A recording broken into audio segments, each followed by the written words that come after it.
আমি অন্তর্বর্তীকালীন সরকারকে বলবো, আপনারা জানেন জীবন দিয়ে, রক্ত দিয়ে এবং জীবনের মায়া ত্যাগ করে হাজার মানুষ 5ই আগস্টে যুদ্ধে অংশগ্রহণ করেছে। সেখানে মিথ্যা মামলার জন্য নয়, চাঁদাবাজি করার জন্য নয়, দখলদারি করার জন্য নয়, এই মানুষকে মুক্তি দেওয়ার জন্য, মানুষকে আজাদ করার জন্য। যদি আবারও মিথ্যা মামলা হয়, আমি প্রত্যেকটা থানা ঘেরাও করব। ইসলামী ছাত্র আন্দোলন বরিশাল মহানগর শাখা কর্তৃক আয়োজিত আজকে এই সম্মেলনের সম্মানিত সভাপতি, নেতৃবৃন্দ, সকল স্তরের ছাত্র ভাইয়ের আমার, আল্লাহ পাকের শুকর, যে মাওলাই করিম আপনাকে আমাকে মহৎ এক উদ্দেশ্য সামনে নিয়ে এই মজলিস উপস্থিত হওয়ার তৌফিক দান করেছেন, এর জন্য শুকরিয়া জানান সবাই বলে আলহামদুলিল্লাহ। আমরা আল্লাহর কাছে দোয়া করি, যেই সমস্ত ভাইয়েরা বন্যার মধ্যে আছেন, দুঃখ দুর্দশার মধ্যে আছেন, ফেনী, নোয়াখালী, কুমিল্লা, লক্ষ্মীপুর সহ যেই সমস্ত এলাকায় পানি উঠে গেছে, পানির মধ্যে মানুষ আবদ্ধ অবস্থায় আছে, আমরা আল্লাহর কাছে দোয়া করি, আল্লাহ তুমি এই বিপদ থেকে আমাদের সবাইকে হেফাজত করো এবং জলদি জলদি গজব থেকে আমাদেরকে পরিত্রাণ দান করো। এবং আমি বাংলাদেশের নয়, গোটা দুনিয়ার সমস্ত মানুষকে অনুরোধ করব, আসুন আমরা সম্মিলিতভাবে ওই সমস্ত ভাইয়েরা, বোনেরা যারা দুঃখ এবং দুর্দশার মধ্যে জীবন কাটাচ্ছেন, আমরা তাদের পাশে দাঁড়াই। এরপরে আসুন, বাংলাদেশ নতুনভাবে স্বাধীন হয়েছে গত 5ই আগস্ট। এই 5ই আগস্টের নতুন স্বাধীনতায় আমরা সম্পৃক্ত ছিলাম। যারা সম্পৃক্ত ছিলাম, এরকম অনেক ভাই আজকে শহীদ হয়ে গেছেন। আল্লাহর কাছে দোয়া করি, আল্লাহ যেন তাদের জীবনের সমস্ত গুনাহ খাতা মাফ করে দেন। ওই আন্দোলনে যারা শরিক হয়েছিলাম, এরকম অনেক ভাই আজকে আহত, হসপিটালে কাতরাচ্ছেন, কারোর চক্ষু নেই, হাত নেই, পাও নেই।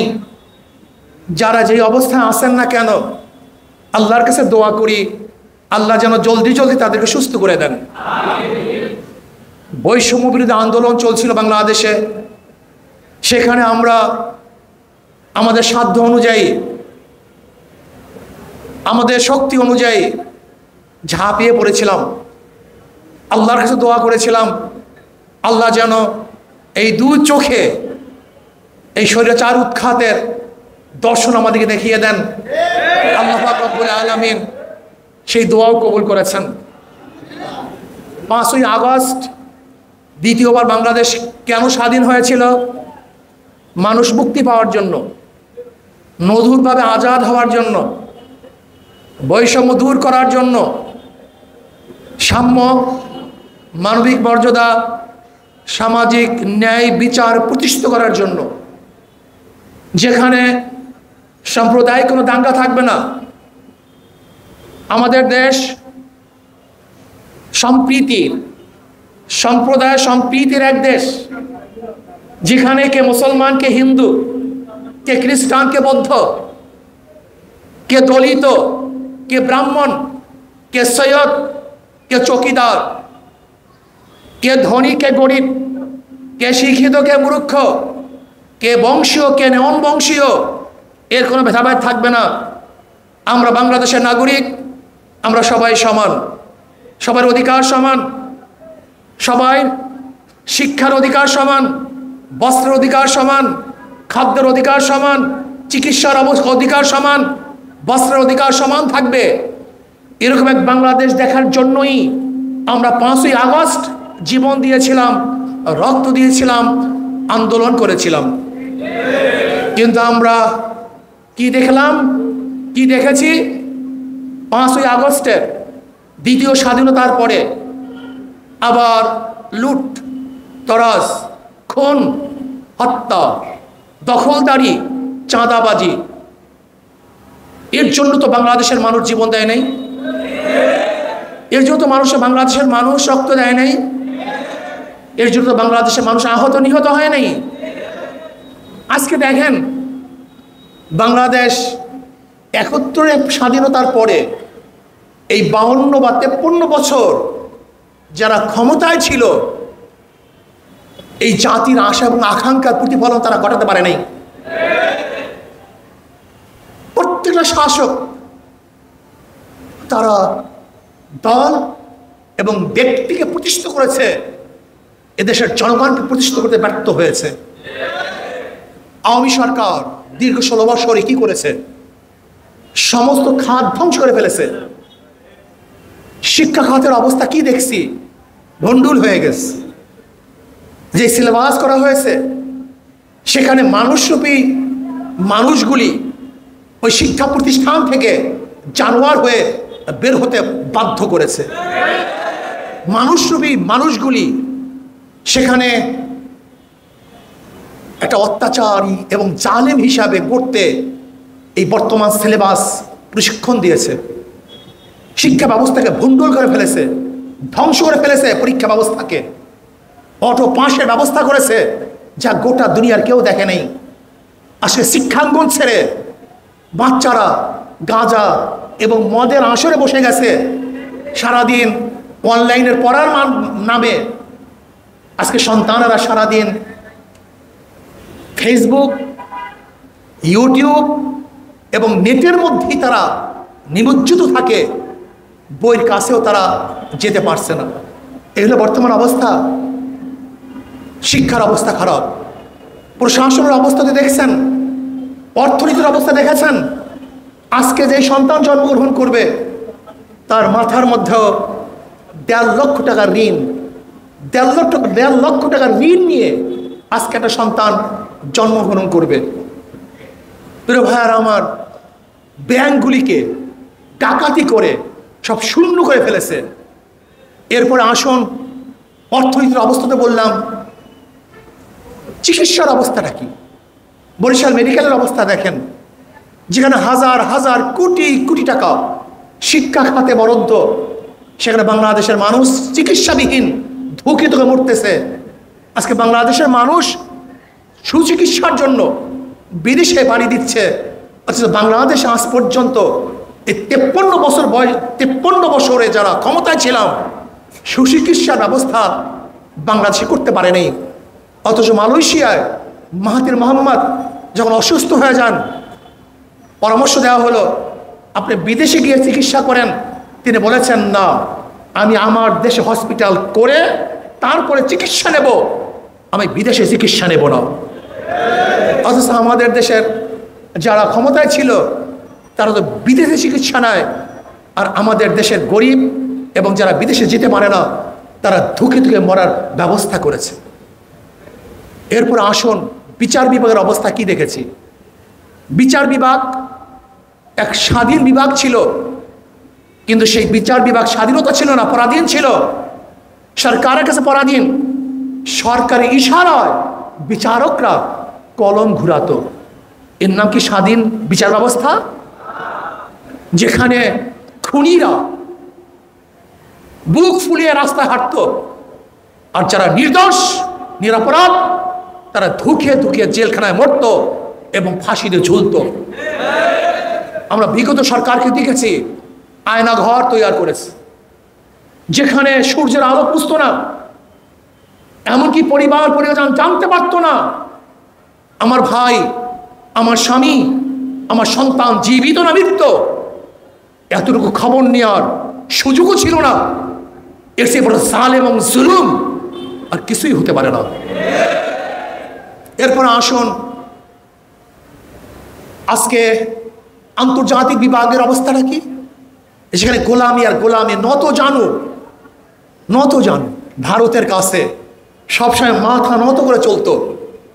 আজকে বাংলাদেশের যে বন্যা সৃষ্টি হয়েছে, এটা ভারতের আসার পানির মাধ্যমেই আমাদের বাংলাদেশে বন্যার সৃষ্টি হয়েছে।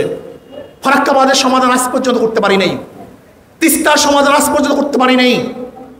বাংলাদেশে বর্ষার সিজনে ভারত থেকে যে পানি আসে সেই পানিকে আজ পর্যন্ত আমরা বাধা দিতে পারি নাই। আজকে আমি বর্তমান সরকারকে বলবো, আসুন আমরা বাংলাদেশের উপর থেকে একটা বাঁধ নির্মাণ করি, যেই বাঁধের মাধ্যমে আমরা পানিকে নিয়ন্ত্রণ করব। যখন প্রয়োজন হয় আমরা পানি ছেড়ে দেব, যখন প্রয়োজন হয় আমরা পানিকে বদ্ধ করে রাখব। তাহলে আমি বিশ্বাস করি আমাদের প্রতি বছর এই পানিতে আর ডুবতে হবে না, আমরা সবাই সুন্দর মতো জীবন যাপন করতে পারব। এরপর আসুন বৈষম্য বিরোধী আন্দোলনে আমরা যারা শরীক ছিলাম, আমরা যারা আন্দোলন করেছিলাম, আমাদের আশা কি ছিল? মানুষ শান্তি পাবে, মুক্তি পাবে। কিন্তু 5 তারিখের পরে যারা লুট করেছে, দখলদারি করেছে, নির্যাতন করেছে, নিশ্চয়ই তারা এই সংগ্রামের কোনো শরিক ব্যক্তি হতে পারেন না, বরং তারা অবশ্যই আমাদের নীতি আদর্শের বিরোধী এক চক্র। এদেরকে চিহ্নিত করতে হবে, এদেরকে চিহ্নিত করতে হবে কারা প্রতিষ্ঠান দখল করতেছে। এই যে দেখেন সাগরদী মাদ্রাসা, জোরপূর্বক ভারপ্রাপ্ত প্রিন্সিপালকে কারা রিজাইন করতে বাধ্য করতেছে।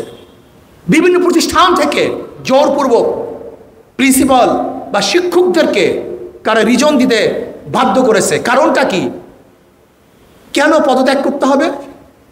বিচার আছে, যদি অন্যায় করে আমরা তার বিরুদ্ধে অভিযোগ দিতে পারি, অভিযোগ তদন্ত হবে, তদন্তের ভিত্তিতে তাকে সেখান থেকে বহিষ্কার করা হবে।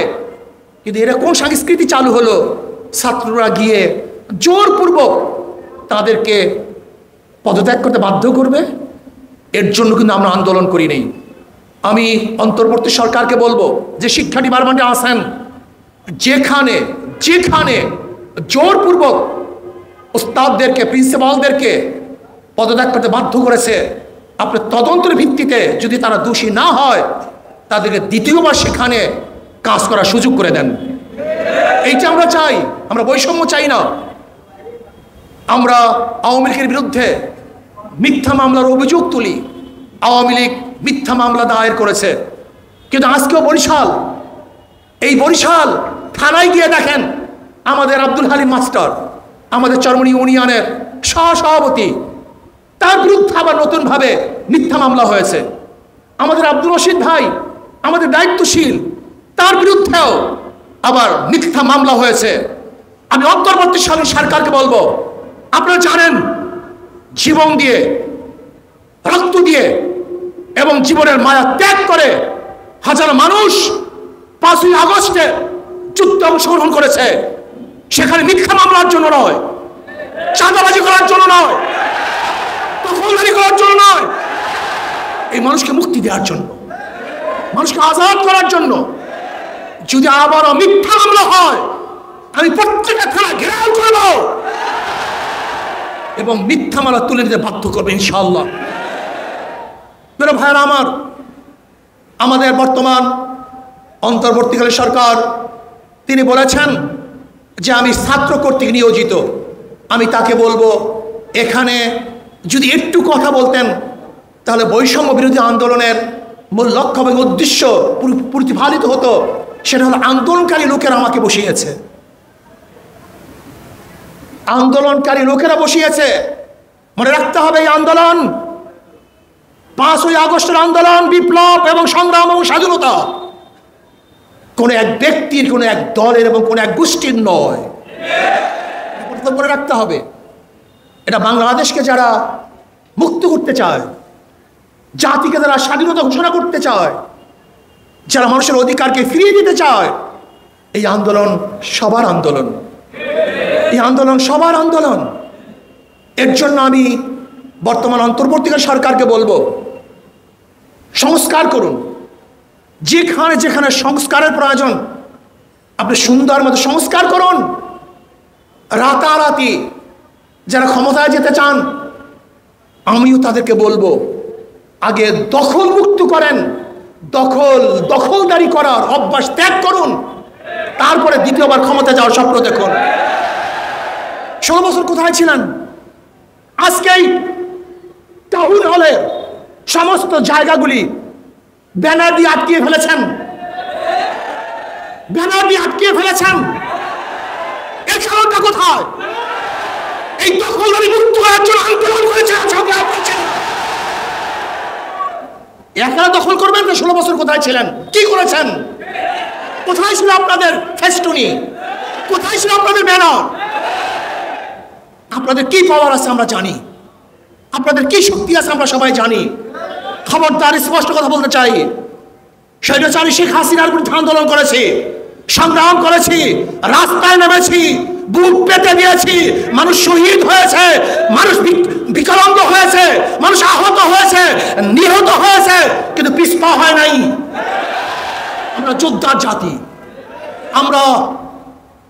আমরা রক্ত দিতে জানি, আমরা শহীদ হতে জানি, আমরা বুক পেতে সামনে দাঁড়াতে জানি। আমরা আবু বকরের বংশধর, আমরা ওমরের বংশধর, আমরা ওসমানের বংশধর, আমরা আলী বংশধর, আমরা খালিদ বিন ওয়ালিদের বংশধর, আমরা শাহজালালের বংশধর, ইসহাকের বংশধর, ফজলুল বংশধর, রিসাউদ্দিনের বংশধর।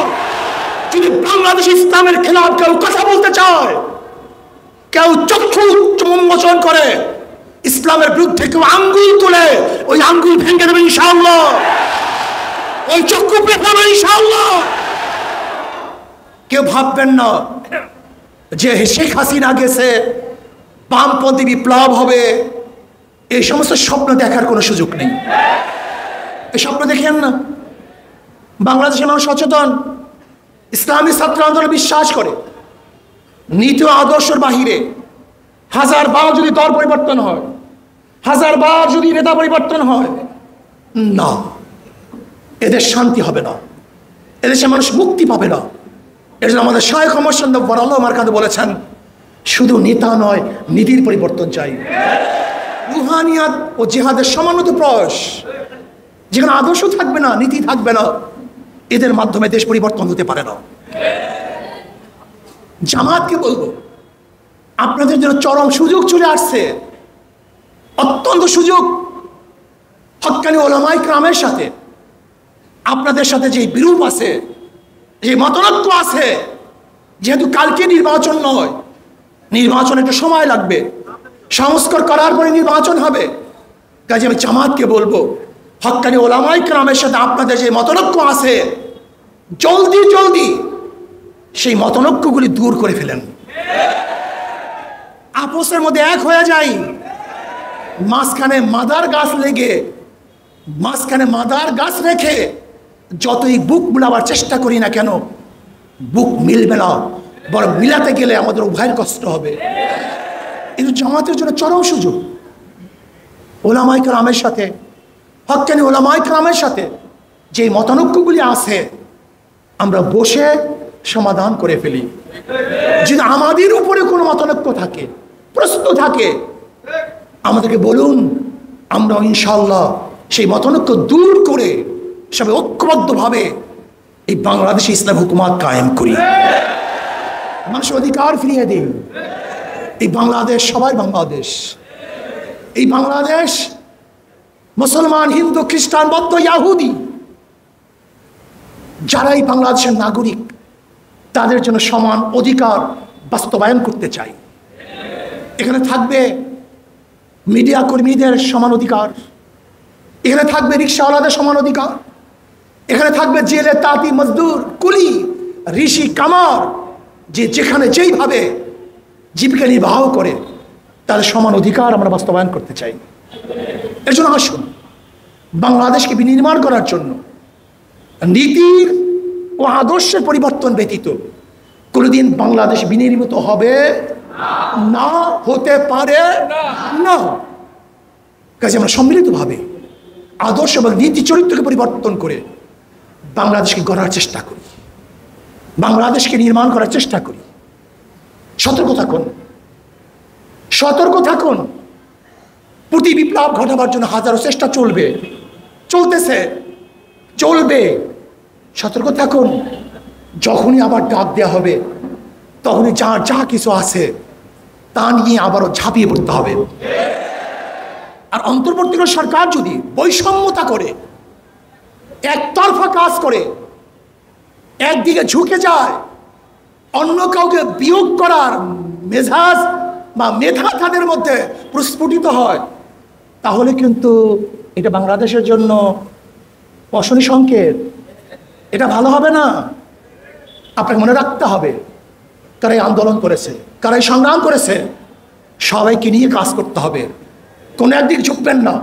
যদি আপনি ঝুঁকেন, এটা আপনার সংস্কারের জন্য বাধা হবে, ঠিক হবে না, বাধা হবে। আর আহলে হক যত ওলামায়ে কেরাম আছেন, যত সংগঠন আছেন, আমি অনুরোধ করবো, আসুন আমরা সবাই এক হয়ে যাই, সবাই এক হয়ে যাই, একসাথে কাজ করি, একসাথে রাস্তায় চলি, একসাথে আমরা উঠা বসা করি। যে আমরা এক হয়ে যাই, আগামী বাংলাদেশ ইসলামের বাংলাদেশ, আগামী বাংলাদেশ ইসলাম হুকুমতের বাংলাদেশ, আগামী বাংলাদেশ জুলুম এবং নির্যাতন মুক্ত বাংলাদেশ, আগামী বাংলাদেশ ঘুষ মুক্ত বাংলাদেশ, আগামী বাংলাদেশ চাঁদা মুক্ত বাংলাদেশ, আগামী বাংলাদেশ দুর্নীতি মুক্ত বাংলাদেশ, আগামী বাংলাদেশ হবে সমস্ত মানুষের বাংলাদেশ। কাজে আসুন ঘুষ, চাঁদা, দুর্নীতি মুক্ত করে বাংলাদেশকে গড়ার জন্য আজকের থেকে এই ছাত্র আন্দোলনের শপথ গ্রহণ করতে হবে। দাঁড়ে দাঁড়ে ঝাঁপিয়ে পড়তে হবে। প্রত্যেকটা ছাত্র হিসাবে ছাত্র আন্দোলনে আনতে হবে। ছাত্র আন্দোলনের ছায়াতলে যখন সমস্ত ছাত্ররা চলে আসবে, সেই দিনই আবার পূর্ব আকাশ থেকে নতুন সূর্য উদিত হবে ইনশাআল্লাহ। সেই দিনই বাংলাদেশের মানুষ মুক্তি পাবে, শান্তি পাবে, আজাদি পাবে। আসুন আমরা বাংলাদেশে গড়ার জন্য, ইসলাম হুকুমত কায়েম করার জন্য, সমস্ত মানুষের অধিকারকে ফিরিয়ে দেওয়ার জন্য আবারও চেষ্টা করব, দাওয়াত দেব, সংগ্রাম করব। আল্লাহ আমাকে এবং আমাদের সবাইকে সম্মিলিতভাবে কাজ করার তৌফিক দান করেন।